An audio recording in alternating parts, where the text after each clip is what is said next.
성도님들, 기독교 종말의 핵심 사상은 심판입니다. 심는 대로 거두고 행한 대로 갚으신다 라고 누구나 예외 없이 자기가 행한 모든 일에 대해 반드시 심판을 받을 때가 온다 라는 겁니다. 그래서 우리는 사도신경에서 거기로부터 살아있는 자와 죽은 자를 심판하러 오십니다 라고 심판을 신앙 고백의 핵심 중 하나로 고백을 하고 있죠. 그런데 성도님들, 심판이라는 것은요, 이게 전 인류가 하나님 앞에서 받는 마지막 심판도 있지만 살아있는 동안에도 충분히 이 심판을 경험할 수 있습니다.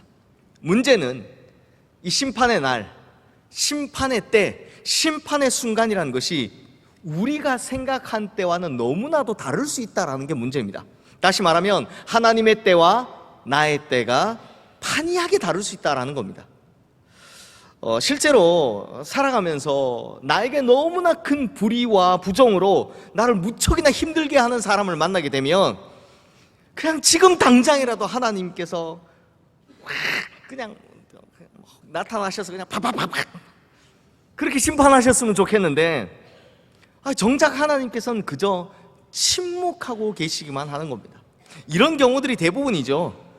이렇게 하나님의 타이밍과 나의 타이밍이 다를 때가 대부분입니다. 그러니 우리의 입장에서는요, 이 하나님의 침묵을 견딘다는 게 결코 쉬운 일이 아닌 겁니다. 에스더도 그랬을 겁니다.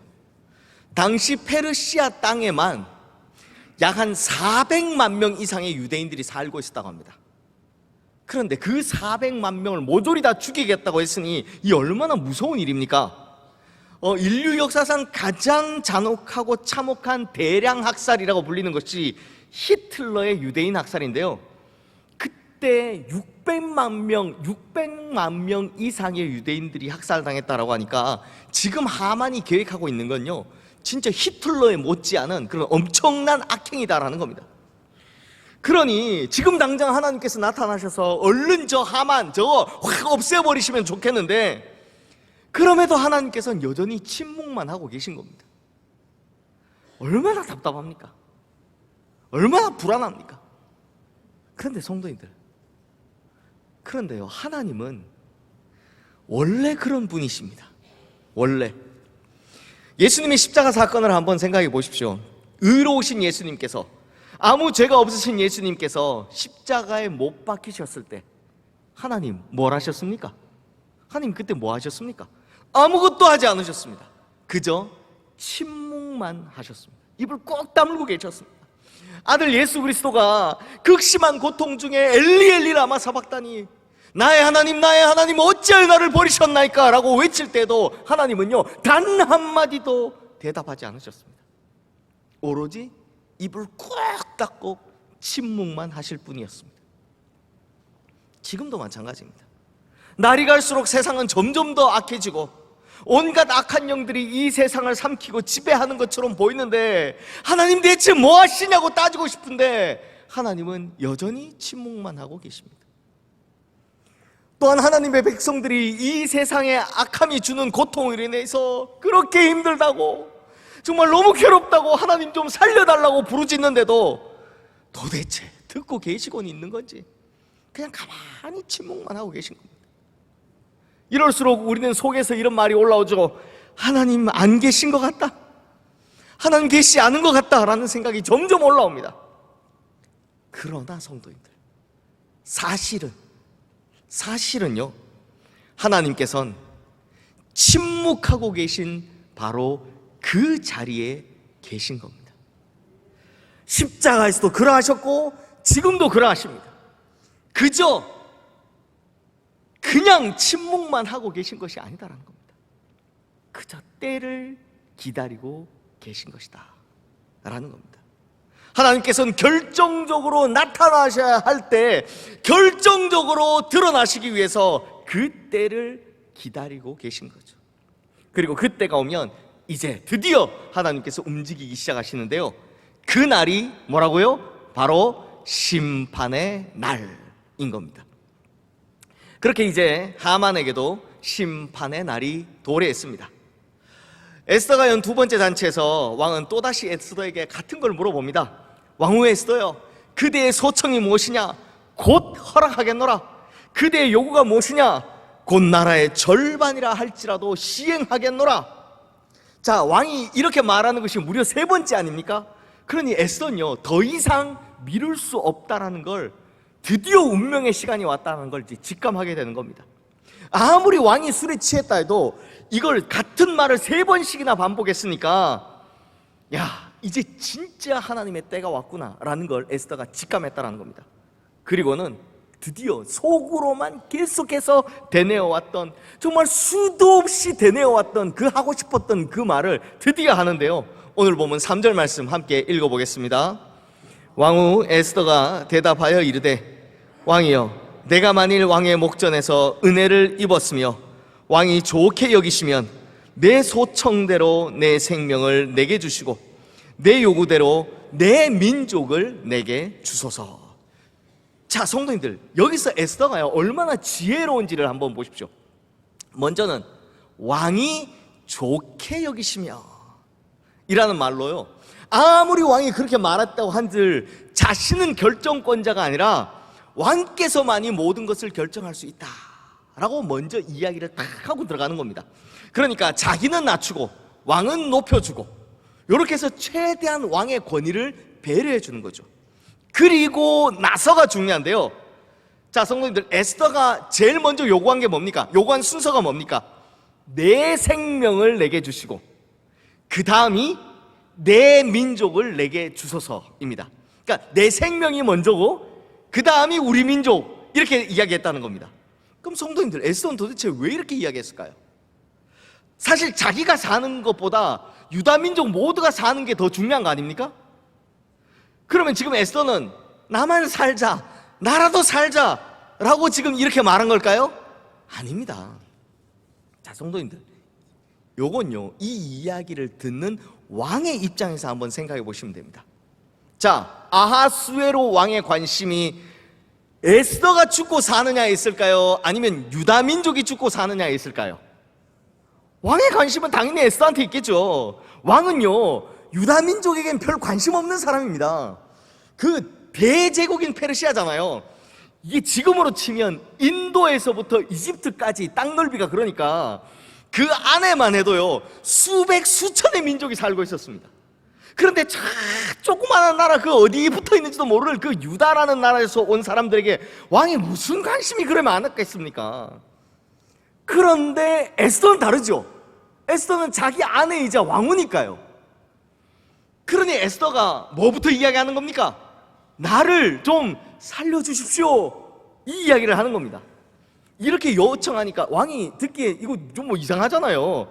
아니, 누가 감히 내 왕비를 죽인단 말이야, 이런 생각을 하게 되잖아요. 그러니까 왕에게 뭐라고? 지금 뭐라고? 라는 생각이 딱 들게 만들어 놓고는 그 다음 자신이 유다인임을 밝히면서 유다인들도 구해 주십시오 라고 이야기하는 겁니다. 참으로 이 지혜롭지 않습니까? 그런데 바로 이 순간 왕도 에스더가 유다인임을 처음 알았겠지만, 뭐라고? 왕후가 유다인이었다고? 라고 깜짝 놀란 사람이 또 있었을 겁니다. 누구겠습니까? 하만. 바로 그 자리에 함께 있던, 그리고 그 이야기를 함께 듣고 있던 하만이었습니다. 하만이 뭐야? 왕후가 에스더가 유다인이라고 하는 순간 어떻겠습니까? 하만의 이마에선 그때부터 땀이 막 송글송글 막 줄줄줄줄 흘러내리기 시작하고 등에는 식은 땀이 막 흘러내리기 시작했을 겁니다. 그러자 이 에스더가요, 얼마나 지혜로운지, 정말 지혜롭게요, 자기를 죽이려는 사람이 하만이라는 것을 왕이 아니라 하만에게 먼저 확실하게 암시해 줍니다. 4절 말씀에 보면 에스더의 말이 나와 내 민족이 팔려서 죽임과 도륙함과 진밀함을 당하게 되었나이다 라고 이렇게 설명하죠. 성도님들, 여기서 에스더가 이 급한데 왜 굳이 죽임과 도륙함과 진멸함 이런 복잡한 세 가지의 말을 썼는지 아십니까?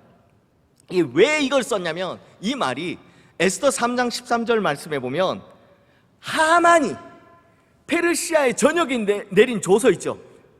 그 조서의 내용 중에 그대로 나오기 때문입니다.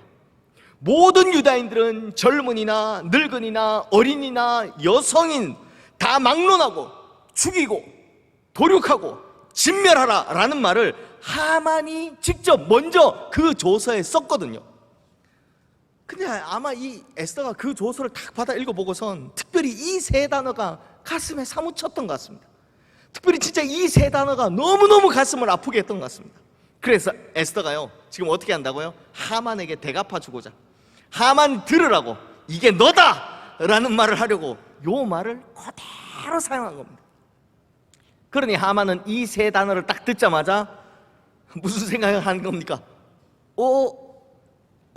저거 내가 한 말인데, 아이고 큰일 났구나, 저 나로구나, 확실하게 그 마음이 드는 겁니다. 이제 흔히 하는 말로 똥줄 타는 거죠. 그 자리에서 막 사시나무 떨듯이 막 큰일 났다 싶은 겁니다. 바로 그 순간 누군가가 왕후를 죽이려 한다는 말에 화가 머리 끝까지 나는 왕이 이제 대놓고 물어봅니다. 감히 이런 일을 심중에 품은 자가 누구며 그가 어디 있느냐? 그러자 드디어 에스더가 그토록 참고 참아왔던 그 이름을 이야기하는데요. 대적과 원수는 이 악한 하만이니이다. 아마 바로 앞에 있으니까 딱 가리키면서 이야기했겠죠. 자, 성도님들, 이 순간 아수에로 왕에게는 두 가지 마음이 들었을 겁니다. 자, 지난주 설교 한번 기억해 보십시오. 왕이 이런 의심을 품었잖아요. 에스더가 여는 잔치에 왜 자꾸만 하만을 같이 부르는 거지? 아니, 남편은 난데 나랑 하만이랑 왜 자꾸 같이 부르는 거지? 하며 의심스러워했던 왕 아닙니까? 그런데 딱 이 순간 에스더가 왜 그렇게 했는지 그 의도를 알게 되니까 아내를 둔 남편으로서 에스더가 이거였구나, 그래서 이랬구나 라는 마음이 드는 겁니다. 다행스러운 마음이 들겠죠. 반면 하만에게 대해서는 어떤 마음이 들겠습니까? 가뜩이나 의심스러웠는데, 그리고 오늘 아침에 알게 됐잖아요. 가뜩이나 저놈 저거 내 왕자리 탐내고 있구나, 내 자리 탐내고 있구나 라는 걸 알게 돼서 무지하게 밉상이던 하만인데, 이 이야기 딱 듣는 순간 오늘 너 잘 걸렸다, 너 오늘 잘 걸렸다 하는 생각이 당연히 들 겁니다. 그래서 화가 잔뜩 난 왕은요, 일종의 퍼포먼스로 그 자리를 그냥 뻥 하고 박차고 나가버린 겁니다. 그런데 성도님들, 똑같은 그 순간에 하만은 무슨 생각을 했을까요? 이미 하만은요, 왕이 자기에게 벌을 내릴 거라는 걸 알고 있었다라고 합니다. 왕이 나에게 벌 주기로 작정했구나 라는 걸 알았다라는 겁니다. 그러니 지금은 자기의 전매 특허인 뇌물수기도 안 통할 거고, 인맥동원도 안 통할 거고, 뒷말도 안 통할 거고, 이거 안 되는 겁니다. 그냥 생각 자체가 이 순간 마비가 되겠죠.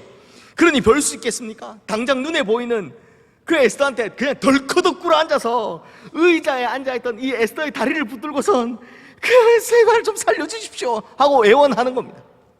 그러니까 당장 생각나는 것이 아무것도 없이 그냥 머리가 하얘진다 그러잖아요. 그러니까 그냥 살려면 이것밖에 없겠다고 에스더한테 들러붙어서 막 살려달라고 하는 겁니다. 그런데 바로 그 순간, 저 오늘 설교에 바로 그 순간이 많이 나오는데, 바로 그 순간이 왜 많이 나오냐면 진짜 긴박하게 탁탁탁탁탁 이게 되는 거거든요. 바로 그 순간 나갔던 왕이 다시 딱 돌아온 겁니다. 근데 보니까 이 꼴이 희한한 겁니다. 이거 감히 신하가 왕후가 앉아있는데 그 위에 떡하니 이렇게 엎드려져 있으니까요. 그러자 왕이 버럭 소리를 지른 겁니다. 저가 궁중 내 앞에서 왕후를 강간까지 하고자 하느냐. 사실 성도님들, 하만이 온갖 악행을 그냥 서슴지 않게 저지르는 진짜 나쁜 인간이지만, 아니 정신이 나가지 않고서야 지금 이 자리에서 왕후를 어떻게 범하겠습니까? 그러니까 지금 어떻게 하고 있는 겁니까? 그냥 진짜 살려달라고 막 바지가랑이 붙들고 앉아 있는 겁니다. 그런데요, 왕이 이걸 몰랐을까요? 아니요, 왕도 잘 알고 있었습니다. 근데 무슨 말이야? 이미 하만에게 벌을 주기로 작정한 이상 왕에게는 이 하만에게 벌을 내릴 확실한 명분이 필요했던 겁니다. 근데 지금 모양새가 딱 그러니까 이것만큼 좋은 명분이 어디 있겠습니까? 왕후를 건드리려 했다. 그러니 성도님들, 이게 사실인지 아닌지는 중요한 게 아닙니다. 왕의 입에서 그 말이 툭 튀어나온 순간 이건 무조건 사실이 되어야 하는 겁니다. 그러자 이게 불난집에 기름 붓기라고 콕 보면 이런 어떻게 보면 현명하고 어떻게 보면 눈치 빠른 요런 참 간 잘 보는 사람들이 있습니다. 왕이 막 분노가 막 이글이글 타고 있으니까 그 왕의 마음이 어떤지를 딱 눈치챈 넷이 하르보나가요, 요때 이제 결정적인 제보를 하나 딱 얻는 겁니다. 그게 뭐냐? 9절 말씀 우리 함께 읽어보겠습니다. 왕을 모신 넷이 중에 하르보나가 왕에게 아뢰되 왕을 위하여 충성된 말로 고발한 모르드게를 달고자 하여 하만이 높이가 50규빗 되는 나무를 준비하였는데 이제 그 나무가 하만의 집에 섰나이다.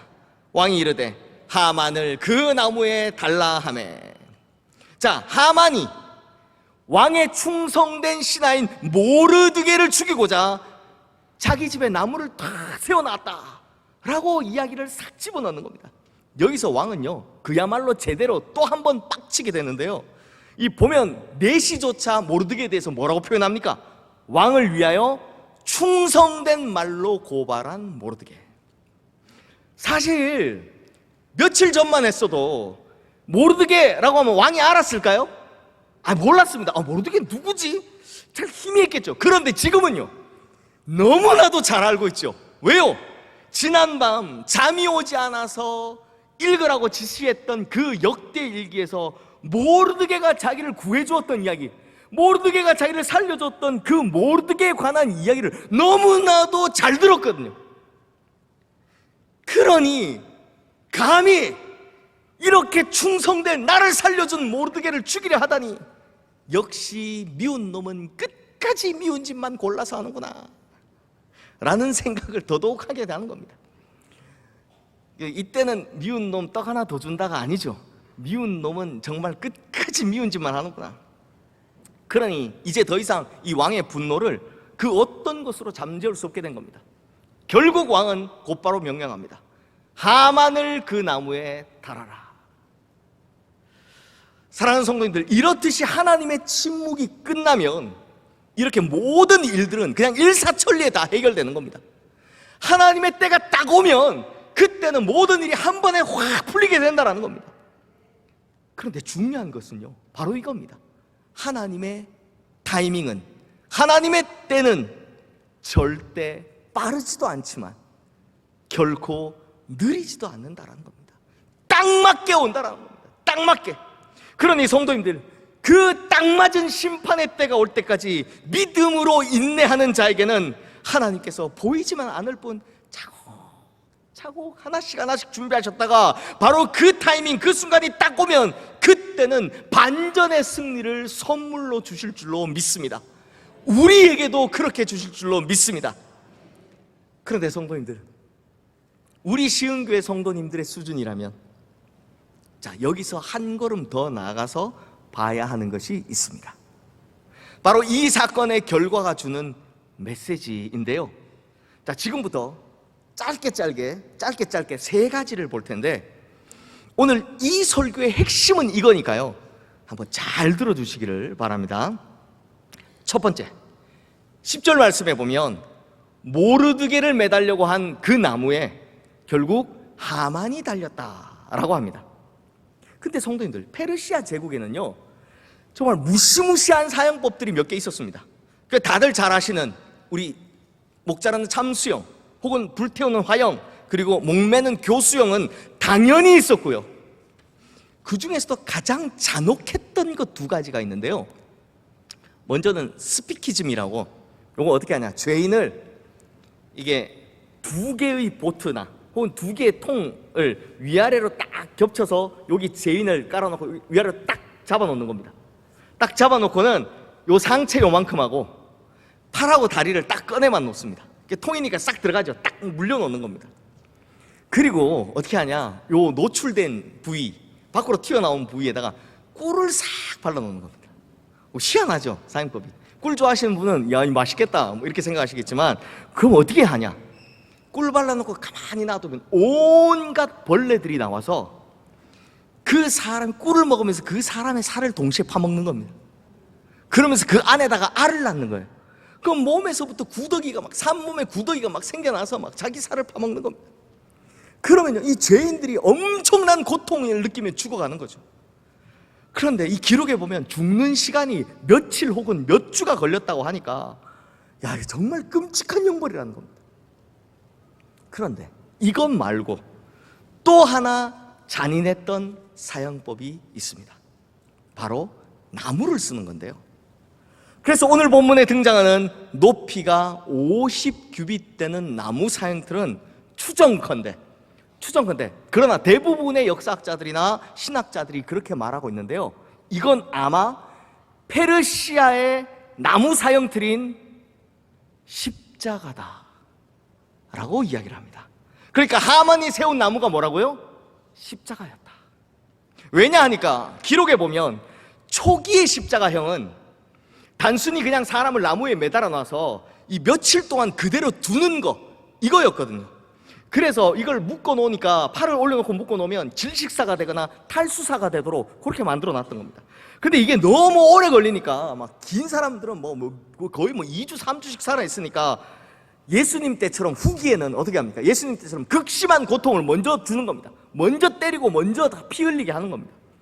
그럼에도 예수님 당시의 기록에 보면 길면 이틀이나 3일, 심지어 일주일까지 살았다는 사람이 있으니까, 예수님 때도 보면 어떻게 합니까? 예수님은 돌아가셨나? 왜 이렇게 일찍 돌아가셨지? 해서 옆구리에 창을 찌르고, 옆에 달려있던 두 강도는 살아있으니까 몽둥이로 이 무릎뼈를 쳐서 질식사할 수 있게 만들었던 거죠.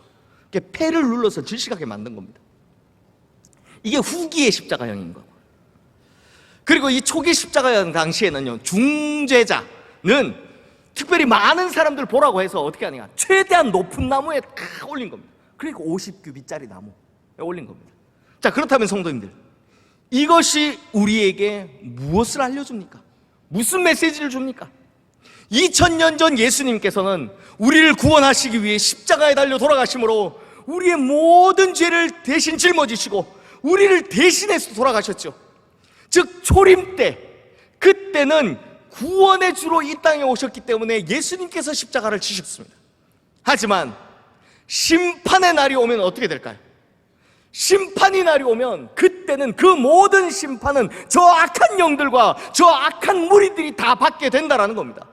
행한 대로 반드시 돌려받게 된다라는 겁니다.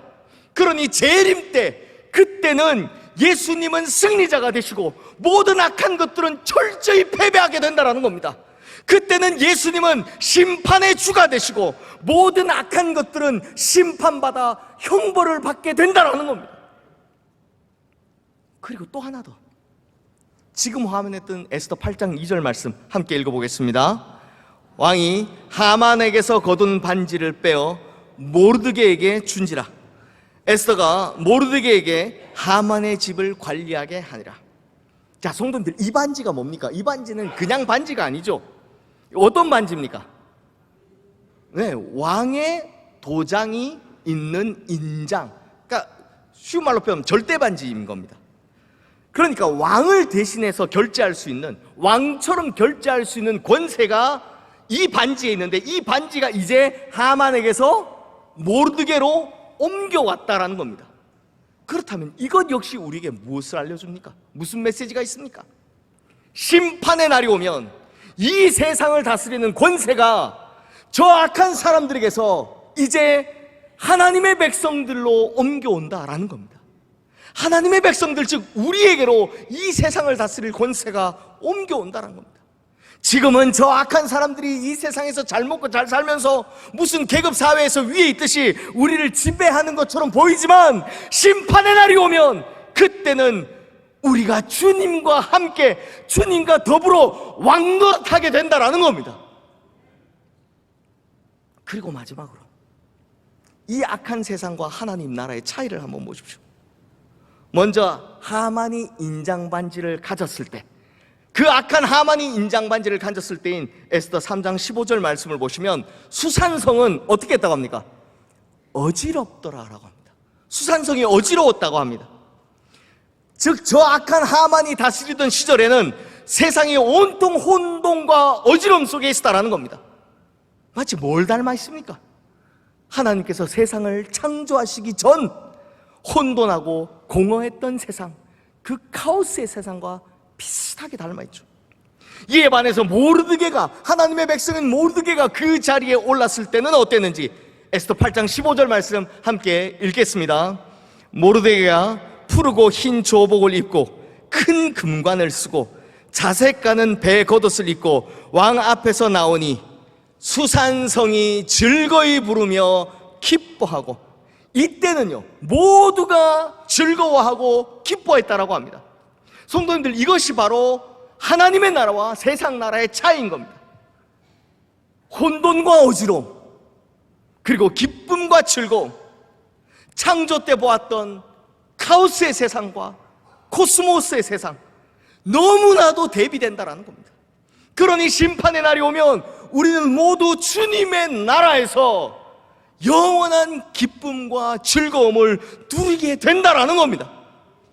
저 천국에서, 이 땅에 올 하나님의 나라에서 그 기쁨과 즐거움을 누리게 된다는 거죠. 이 찬송의 가사처럼요. 보아라 즐거운 우리 집, 밝고도 거룩한 천국에 거룩한 백성들 거기서 영원히 영광에 살겠네. 거기서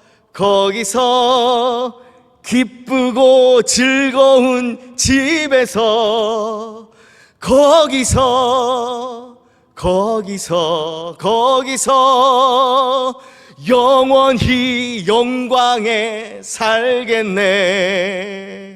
아멘. 찬송가 235장 이 찬양의 가사대로 이렇게 그곳에서 영원히 기쁨과 즐거움에 산다라는 겁니다. 얼마나 좋습니까? 너무 좋지 않습니까? 사랑하는 성도님들, 행한 대로 갚으시는 심판의 날이 오면 지금까지 세상을 다스려온 악인들과 악한 영들은 그들이 당해야 할 영원한 징벌을 받게 될 것입니다. 거기서 끝날 겁니다. 하지만 우리는요, 우리는 주님과 더불어 왕노릇하며 주님으로 말미암아 영원한 즐거움과 기쁨에 참여하게 될 줄로 믿습니다. 그러니 우리 성도님들, 그날이 반드시 온다는 것을 믿고 그날이 오기까지 최후 승리를 바라보며 믿음으로 견뎌내어서 그 좋은 나라, 주님의 나라에서 영원토록 기쁨과 즐거움을 누리게 되시는 우리 모든 성도님들 되시기를 주님의 이름으로 축원합니다. 기도하겠습니다. 하나님 아버지, 이 세상이 너무나 악하고 험하여 참으로 힘이 듭니다. 하지만 그 언젠가 이 모든 괴로움이 끝날 날이 오기를 고대합니다.